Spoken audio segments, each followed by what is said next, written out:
大家好，我是小陈。今天我带了个新工具，带了个小斧头，在家找了个小斧头的。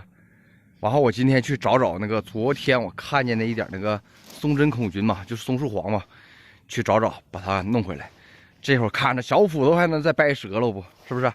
刀总折，小斧头总不会折了吧？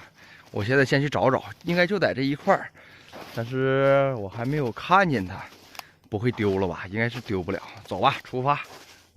哎，找到了，还在这儿，还没丢。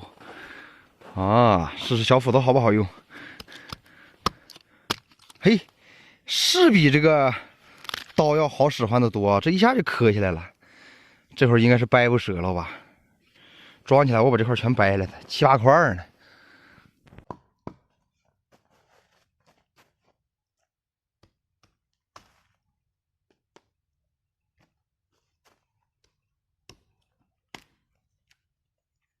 小斧头啊，是比这个刀子好用，好用不少呢。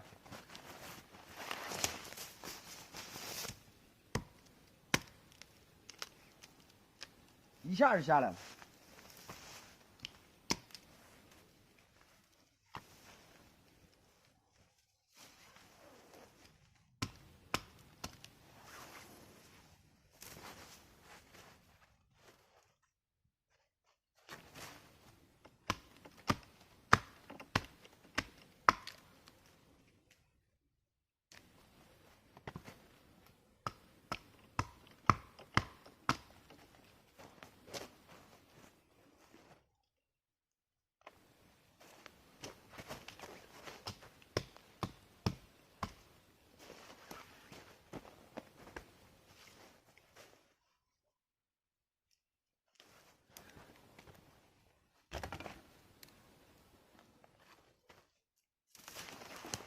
搞定，还是用斧头比这个刀要快，还快不少呢，几下子就完事儿了。走，在下一个地方，就在这里边转转看看，能捡多少捡多少了。哦呦，这块大，你看，这一大块，这块真好，不就这一块大的，在下面长的这块，这块这就是坏掉了，这块烂了。这还有一块小不点儿，这块太小了，这块就先不要了。这还有新长的，你看，把这块大的弄起来吧。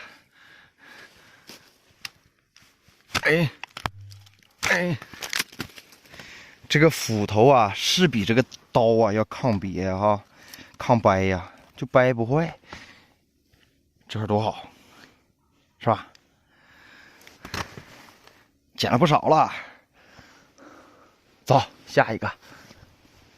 现在我要回家了，又走到这条河了。好多人是不是会问，你怎么老走这条河呀？为什么走这条河啊？因为这条河吧，就是能直接通到我家和山里面啊。然后现在这个河吧，冬天结了冰嘛，那不就跟大马路一样了吗？随便走。至于怎么找呢，就是看脚印啊。今天走到这儿了，然后明天再顺着你这个脚印使劲往前走一走，是不是就去新地方了？而且走起来方便。总比我上大马路去绕要近便得多，是不是？那么现在要回家了，你看这天越来越热了，都出汗了。哎，回家。下午去修完车，再去大姐那喝茶。好了，喜欢我的视频，请点赞、转发、关注一下，拜拜。